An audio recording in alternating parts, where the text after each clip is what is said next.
BJP के मेरा booth सबसे मजबूत के कार्यकर्ताओं को प्रधानमंत्री नरेंद्र मोदी ने किया संबोधित। देहरादून में सीएम धामी और प्रदेश अध्यक्ष महेंद्र भट्ट भी कार्यक्रम में हुए शामिल। सीएम धामी बोले, यूसीसी को लागू करने के लिए उत्तराखंड में हो रहा काम।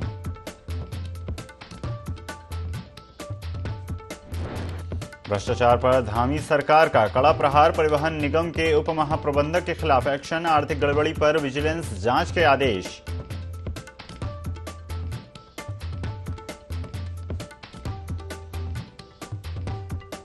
पिथौरागढ़ के होकरा में फिर हुआ दर्दनाक हादसा। सुबह एक कार खाई में गिरी, हादसे में एक महिला समेत 2 लोगों की मौत।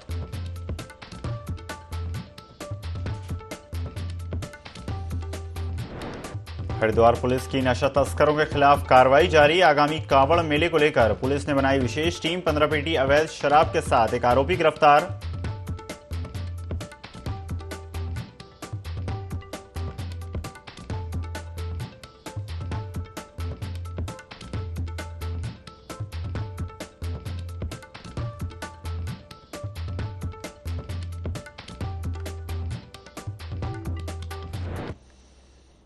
नमस्कार, स्वागत है आपका IND 24 में। मैं हूं आपके साथ ईसा अहमद। नरेंद्र नगर में G20 के मेहमानों के रात्रि भोज में सीएम धामी ने मेजबानी की, जहां एक एक डेलीगेट से सीएम पुष्कर सिंह धामी मिले। नए शहरों के भविष्य को लेकर चर्चा हुई। साथ ही उत्तराखंड की प्रायोजित नई टाउनशिप पर सीएम धामी ने बात की। इस दौरान मुख्यमंत्री ने कहा कि विषम भौगोलिक परिस्थितियों के इंफ्रा पर होना चाहिए और उपभोग नहीं उपयोग के सिद्धांत पर काम होना चाहिए।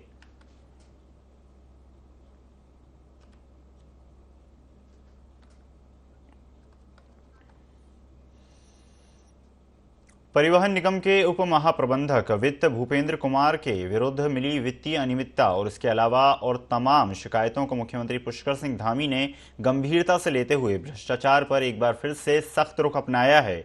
मुख्यमंत्री धामी ने परिवहन निगम के उप महाप्रबंधक वित्त भूपेंद्र कुमार के विरुद्ध पद के दुरुपयोग, भ्रष्टाचार में लिप्तता की गंभीर शिकायत पर विजिलेंस जांच के आदेश दिए हैं।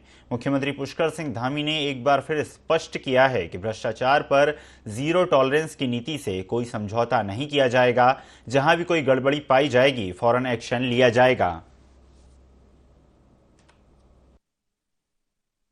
शिकायतों पर हम लोग गंभीरता से काम कर रहे हैं और जहां भी ये शिकायतें आई हैं या विजिलेंस के द्वारा जो भी कार्रवाई अमल में लाई गई है उस पर तत्काल आदेश दिए गए हैं, तत्काल उस पर निर्णय लिए। देहरादून में मेरा बूथ सबसे मजबूत संवाद कार्यक्रम आयोजित किया गया, जिसमें बीजेपी कार्यकर्ताओं से पीएम मोदी ने वर्चुअल संवाद किया। इस दौरान कार्यक्रम में सीएम धामी सहित बीजेपी के कई मंत्री मौजूद रहे।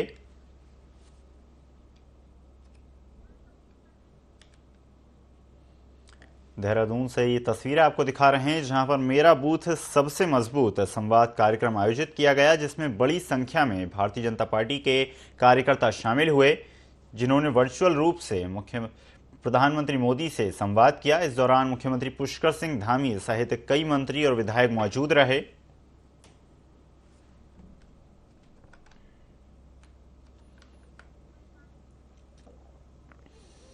सीएम पुष्कर सिंह धामी ने चंपावत में चल रहे गोल जीव महोत्सव को राजकीय मेला घोषित कर दिया है। सीएम धामी ने यह घोषणा रविवार देर रात फोन के माध्यम से जनता को संबोधित करते हुए की।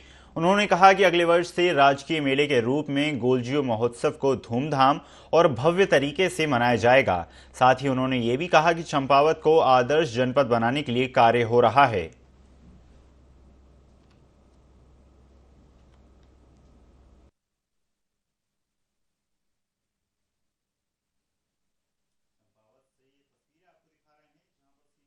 धामी जी को बहुत बहुत धन्यवाद देना चाहूँगा, जिन्होंने विगत कई वर्षों से गोलू महोत्सव चल रहा था, उसको देखते हुए जो बच्चों को एक सांस्कृतिक मंच और बच्चों को हमारे धर्म के प्रति जागरूक करने के लिए इसको राजकीय मेला घोषित कर दिया गया है। और इसके साथ ही साथ जो भी जितने भी मंदिर हैं हमारे भारतमाला के तहत, इनको भी एक कॉरिडोर की तरह जोड़ा जा रहा है। और जो हमारी कैलाश यात्रा मानसर कैलाश यात्रा चलती थी, इसी टनकपुर से लोहाघाट होते हुए चलती थी। इसका एक पड़ाव यहाँ हमारे ऋषिकेश्वर मंदिर में भी हुआ करता था और पुनः ही इस मार्ग को और कैलाश मानसर यात्रा के रूप में विकसित किया जा रहा है। मैं पुनः धामी जी को बहुत बहुत धन्यवाद देना चाहूँगा, जो उनके द्वारा हमारे धार्मिक स्थल और बच्चों के लिए, हमारे बुजुर्गों के लिए, महिलाओं के लिए और युवाओं के लिए विभिन्न स्कीमों को ला करके एक नया आयाम स्थापित किया जा रहा है। देहरादून में भोजन माताओं ने सैकड़ों की संख्या में अपनी मांगों को लेकर धरना प्रदर्शन किया।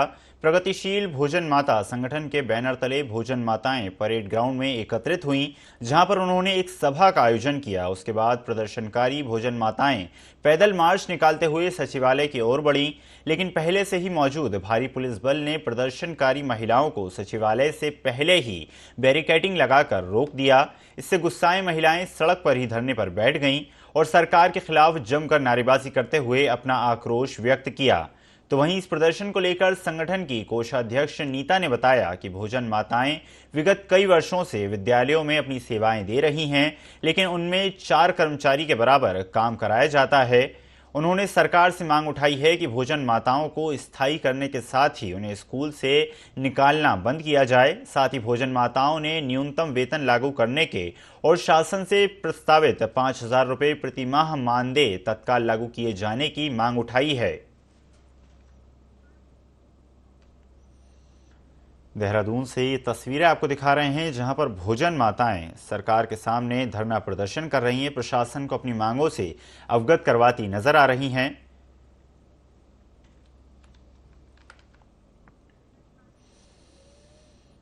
मानसून की दस्तक के बीच मौसम विभाग ने प्रदेश के लिए एक बार फिर पूर्वानुमान जारी किया है। मौसम विभाग के निदेशक विक्रम सिंह ने कहा कि आने वाले 24 घंटे के अंदर पहाड़ी जिलों में भारी बारिश देखने को मिल सकती है।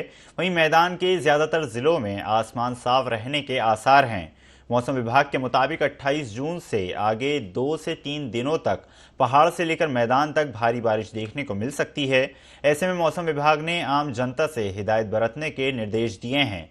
उन्होंने कहा कि भारी बारिश के चलते नदी नालों का जल स्तर उफान पर होता है, ऐसे में आसपास जाने से बचें।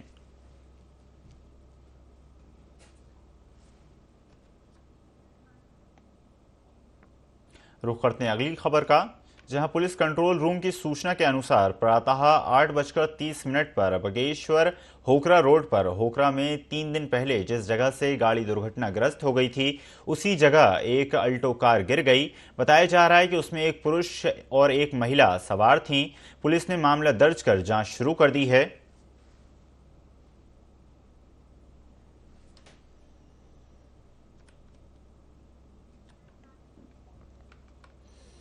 मसूरी के नगरपालिका सभागार में अधिशासी अधिकारी राजवीर सिंह चौहान के नेतृत्व में स्वच्छता को लेकर बैठक का आयोजन किया गया, जिसमें स्वयंसेवी संस्थाओं के साथ ही पर्यावरण मित्रों को स्वच्छता अभियान चलाने के निर्देश दिए गए। साथ ही सुपरवाइजरों को टीम गठित कर शहर के नाले और मलिन बस्तियों के अलावा विभिन्न स्थानों पर स्वच्छता अभियान चलाने के निर्देश दिए गए। अधिशासी अधिकारी राजवीर चौहान ने बताया कि उच्च न्यायालय के निर्देशों के बाद सभी नगर पालिकाओं में स्वच्छता अभियान चलाया जा रहा है, जो कि 30 जून तक शहर के विभिन्न क्षेत्रों में चलेगा।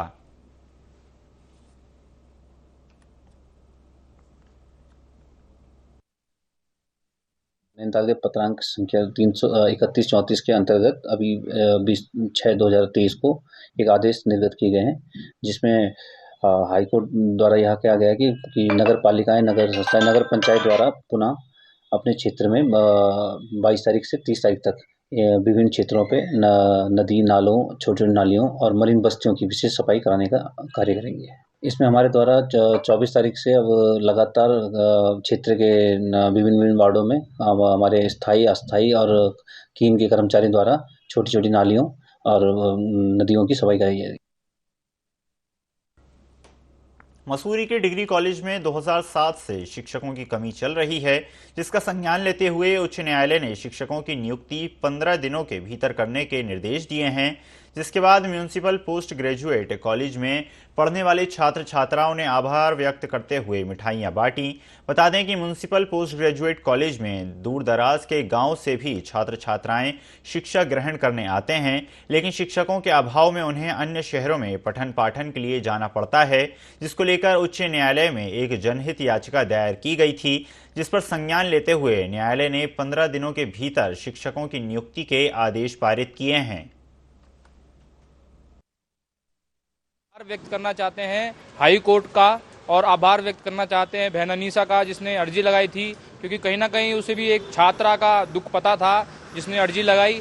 और न्यायालय का हम धन्यवाद इसलिए करना चाहते हैं कि आज भी न्यायालय छात्र हितों का कार्य किया, उन्होंने न्याय आज भी जिंदा है। तो हम आभार व्यक्त करने आए थे। आज हमने प्राचार्य जी से भी बात की, जिसमें हमने प्राचार्य जी को समर्थन देते हुए कहा है कि जल्द से जल्द आप निस्वार्थ निष्पक्ष होकर शिक्षकों की नियुक्ति करवाएं, ताकि जो हमारे दूर दूर से आने वाले छात्र छात्रा हैं उन्हें किसी प्रकार की परेशानी ना हो।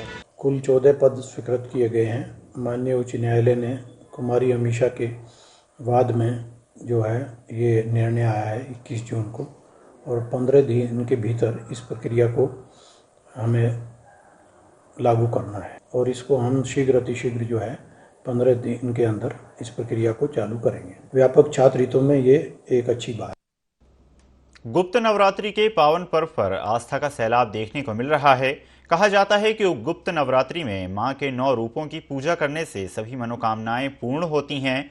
धर्मनगरी हरिद्वार में निर्धन निकेतन आश्रम में श्रीमद देवी भागवत महापुराण कथा का आयोजन किया जा रहा है, जिसमें शामिल होने देश भर से श्रद्धालु पहुंच रहे हैं। स्वामी हरि चेतनानंद महाराज का कहना है कि श्रीमद देवी भागवत महापुराण शक्ति की उपासना से मान्यताएं पूरी होती हैं। कलयुग में भगवती की उपासना का विशेष महत्व माना जाता है। गुप्त नवरात्रि में अगर श्रीमद देवी भागवत महापुराण कथा का श्रवण किया जाए तो इसे ऊर्जा मिलती है।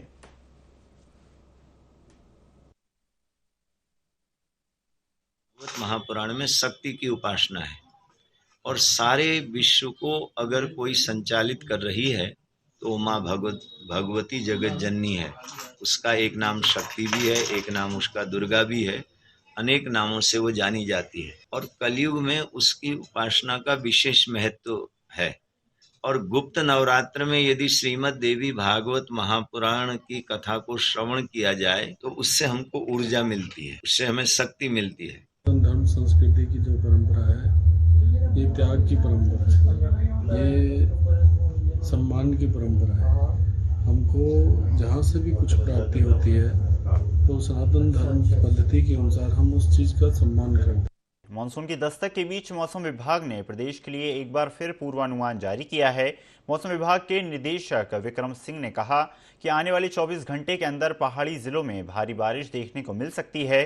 वहीं मैदान के ज्यादातर जिलों में आसमान साफ रहने के आसार हैं। मौसम विभाग के मुताबिक 28 जून से आगे 2 से 3 दिनों तक पहाड़ से लेकर मैदान तक भारी बारिश देखने को मिल सकती है। ऐसे में मौसम विभाग ने आम जनता से हिदायत बरतने के निर्देश दिए हैं। उन्होंने कहा है कि भारी बारिश के चलते नदी नालों का जल स्तर उफान पर होता है, ऐसे में आसपास जाने से बचें। अनेक जगहों तक में हमने रखा है। थोड़ा पहले एक्टिविटी अटैच को थोड़ा ज़्यादा दिख रही थी, लेकिन उतनी एक्टिविटी नहीं है, तो लाइट टू मॉडरेट है, अनेक जगहों तक में मिलेगी। जहाँ तक फिर भारी वर्षा की बात है तो उसमें देहरादून, टेहरी या इसी तरह बागेश्वर और नैनीताल इनको रखा गया आज येलो वार्निंग में, आप कह सकते हैं। तो ठीक है, हैवी रेन एक आध जगह में डिस्ट्रिक्ट में संभावना है। और इसके साथ साथ जो देखो हिल्स में जो है, क्योंकि अभी देख रहे हैं कि फिर से थोड़ा धूप निकलना शुरू हो जाता है और इसकी वजह से फिर जो तो थंडरस्टॉर्म एक्टिविटी है वो फिर मिलनी शुरू हो जाती है कुछ कहीं कहीं पर, और उसमें लाइटनिंग जो इवेंट है वो है, या फिर इसी तरह जो तेज़ शावर जो मिलता है, तेज़ स्पेल जो मिलती है आपको, इंटेंस स्पेल जो है रेनफॉल की, तो वो चीज़ें कहीं कहीं पर पहाड़ों में आप आज भी वो देखने को मिलेंगी। खबर देहरादून से है, जहां सर्वे चौक स्थित ऑडिटोरियम में महाजनसंपर्क अभियान के तहत मेरा बूथ सबसे मजबूत कार्यक्रम को पीएम ने संबोधित किया, जिसमें प्रदेश के मुख्यमंत्री पुष्कर सिंह धामी, प्रदेश अध्यक्ष महेंद्र भट्ट, राज्यसभा सांसद ने भी प्रधानमंत्री के संबोधन को सुना। इस दौरान पूरे देश भर में भाजपा कार्यकर्ताओं को भी प्रधानमंत्री ने संबोधित किया।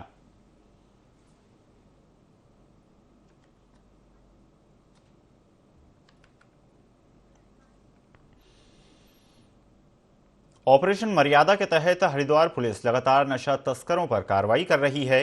इसी कड़ी में कनखल थाना पुलिस ने 15 पेटी अवैध शराब जब्त की है।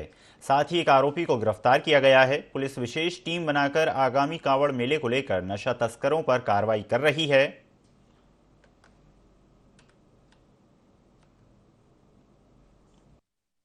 कांवड़ मेला आने वाला है, इसके संबंध में तैयारियां जोरों शोर से चल रही है। इसी क्रम में विजिट कर रहे थे हम, हमारे कनखल पुलिस द्वारा चेकिंग अभियान चलाया जा रहा था, तो जियापोता तिराहे के पास एक संदिग्ध वाहन दिखा, जिसमें रोकने पर उनके द्वारा उसका विरोध किया गया। चेकिंग के दौरान उस वाहन से लगभग 15 पेटी शराब बरामद हुई है। चूंकि यह एक कॉग्निजेबल ऑफेंस था, इसमें तत्काल संज्ञान लेते हुए कार्रवाई करते हुए मुकदमा पंजीकृत कर अपराधी को जेल भेजा। देहरादून में मौसम विभाग ने आगामी 30 जून तक बारिश का रेड अलर्ट जारी किया है, जिसके चलते बीजेपी ने महाजनसंपर्क अभियान के अंतर्गत 27 जून से 30 जून के बीच प्रदेश की 4 लोकसभा क्षेत्रों में होने वाली रैलियों को स्थगित करने का निर्णय लिया है। बीजेपी प्रदेश अध्यक्ष महेंद्र भट्ट ने बताया कि मौसम विभाग की चेतावनी के अनुसार सरकार ने 4 धाम यात्रा को रोका है, साथ ही प्रशासन को अलर्ट मोड पर रखा है। 28 जून को हरिद्वार लोकसभा में होने वाली रैली अभी प्रस्तावित है। वहीं मौसम सामान्य होने पर अन्य जगह पर होने वाली रैलियों पर निर्णय लिया जाएगा। रैलियां स्थगित कर दी हैं मौसम विभाग के अलर्ट के बाद। अभी हमारी केवल हरिद्वार लोकसभा की रैली हमारी रुड़की में होगी 28 तारीख को सायं 4 बजे, जिसमें माननीय मुख्यमंत्री जी रहेंगे और हमारे प्रदेश के प्रभारी राष्ट्रीय महामंत्री दुष्यंत गौतम जी और मेरा प्रत्यक्ष रैली में रहना होगा। बाकी 4 रैलियाँ हम लोग मौसम विभाग का जैसी भी गाइड दिशा आएगी उसके बाद उन रैलियों को हम लोग करेंगे। जहाँ तक महासंपर्क में समर्थन का पक्ष है, तो समाज के हर वर्ग, युवा हो, महिला हो, अनुसूचित जाति, जनजाति, ओबीसी, हमारे प्रत्येक मोर्चे प्रकोष्ठों ने अपने द्वारा अपने कार्यक्रमों के माध्यम से हर वर्ग को जोड़ने का काम किया। हल्द्वानी में धर्म गुरुओं की बैठक का आयोजन किया गया। इस बैठक में सभी प्रशासनिक अधिकारी मौजूद रहे। वहीं सभी धर्म गुरुओं को बताया गया कि बकरा ईद पर कोई भी आपत्तिजनक पोस्ट सोशल मीडिया पर अपलोड नहीं करें और अगर कोई करता पाया गया तो उसके खिलाफ सख्त कार्रवाई की जाएगी। वहीं नगर मजिस्ट्रेट ने सभी अधिकारियों को निर्देशित किया है कि सभी कर्मचारी बकरा ईद पर पुख्ता इंतजाम करें ताकि ईद के दिन किसी को कोई परेशानी ना हो।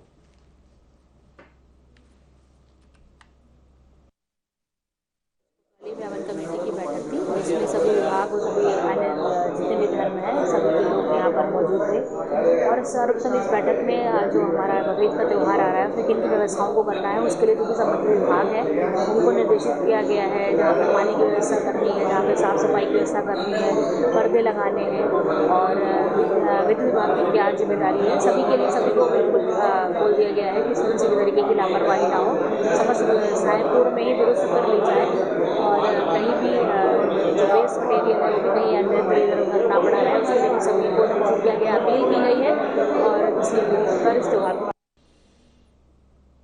राज्य के आंदोलन में महत्वपूर्ण भूमिका निभाने वाली पार्टी उत्तराखंड क्रांति दल विलुप्त होने की कगार पर है। दरअसल जुलाई में पार्टी का अधिवेशन मसूरी में होना था, जिसके लिए जनपद उत्तरकाशी में पहुंचे पार्टी के शीर्ष कार्यकर्ताओं ने प्रेस वार्ता कर कहा कि इस बार पुराने नेताओं को पार्टी में कोई जगह नहीं दी जाएगी, उनकी जगह पर नए चेहरों को सामने लाया जाएगा।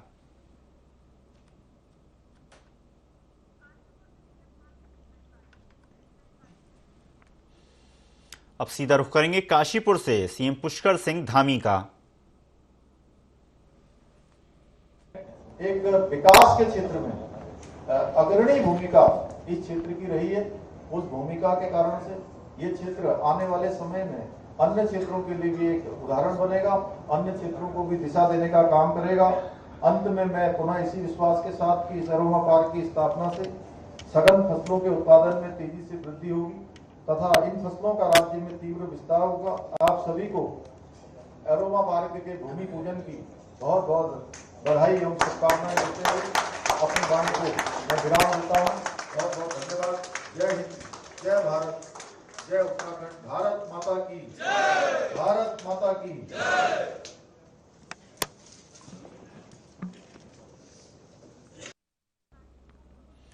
विकासनगर में झमाझम बारिश के साथ मानसून ने दस्तक दे दी है, जिसको लेकर प्रशासन भी अलर्ट मोड पर आ गया है।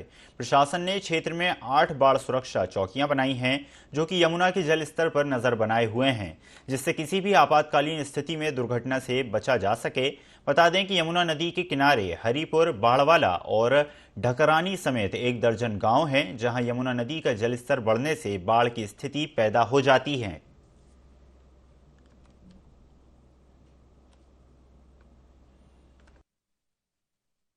मानसून की शुरुआत हो चुकी है, तो इसको लेते हुए जो पूर्व की तैयारी थी जिलाधिकारी महोदय के निर्देश पे वो कर ली गई है। हमारी 8 बाढ़ चौकियाँ इस समय एक्टिवेट हैं। तहसील में हमारा कंट्रोल रूम बनाया गया है और उसके साथ साथ जो विभिन्न विभागों को साथ लेते हुए एक IRS सिस्टम जो बनाया गया है, उसका वो भी एक्टिवेट कर दिया गया। जैसे ही कोई अगर चेतावनी जारी की जाती है, सभी को अलर्ट मोड में रहने के लिए कहा गया है और सभी लोग अपना फ़ोन भी स्विच ऑफ कोई भी व्यक्ति नहीं करेगा और सभी लोग अलर्ट मोड पे रहेंगे। ये निर्देश जारी जिलाधिकारी महोदय की तरफ से कर दिए गए। चंपावत जिले के लोहाघाट ब्लॉक के डुमराई गांव में आज़ादी के बाद पहली बार वाहन पहुंचा। वाहन के गांव पहुंचने पर ग्रामीणों ने जोरदार स्वागत किया। ग्राम प्रधान कमला देवी ने कहा कि गांव के लिए खुशी का दिन है। आज़ादी के बाद पहली बार गांव का ये क्षेत्र सड़क मार्ग से जुड़ पाया है। उन्होंने बताया कि गांव को ये खुशी जिला पंचायत सदस्य प्रीति पाठक ने दी है, जिनके अथक प्रयासों से गांव की बस्ती सड़क मार्ग से जुड़ पाई। उन्होंने कहा कि सड़क के गांव में पहुंचने से गांव से पलायन रुकेगा, ग्रामीणों के रुके हुए काम अब आसानी से हो सकेंगे।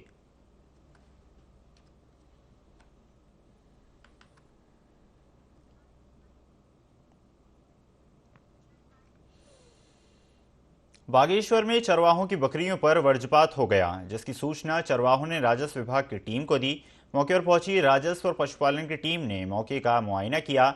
जानकारी के अनुसार आकाशीय बिजली गिरने से 400 बकरियों की मौत हो गई, जिससे चरवाहों का भारी नुकसान हुआ है।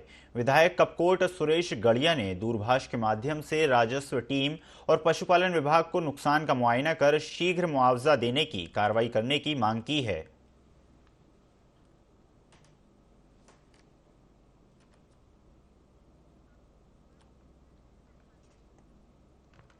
उत्तरकाशी में तेज बारिश का सिलसिला लगातार जारी है। भागीरथी नदी और नाले उफान पर हैं। साथ ही गंगोत्री यमुनोत्री राष्ट्रीय राजमार्ग सहित लिंक मोटर मार्ग के खुलने और बंद होने का सिलसिला भी जारी है।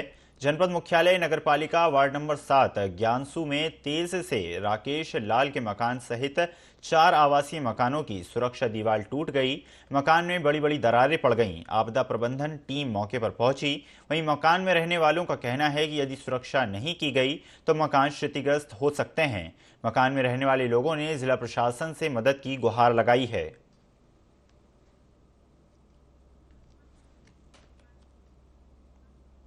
रुख करते हैं अगली खबर का, जहां पर प्रदेश में चलाए जा रहे नशा मुक्त देवभूमि के तहत पुलिस ने लोहाघाट के न्यायिक बंदी गृह में कैदियों को नशे के प्रति जागरूक किया। साथ ही उनको नशे से होने वाले दुष्प्रभाव के बारे में जानकारी दी। इस दौरान कैदियों ने कभी भी नशा न करने का संकल्प लिया। साथ ही औरों को भी नशा न करने के लिए प्रेरित करने की शपथ दिलाई।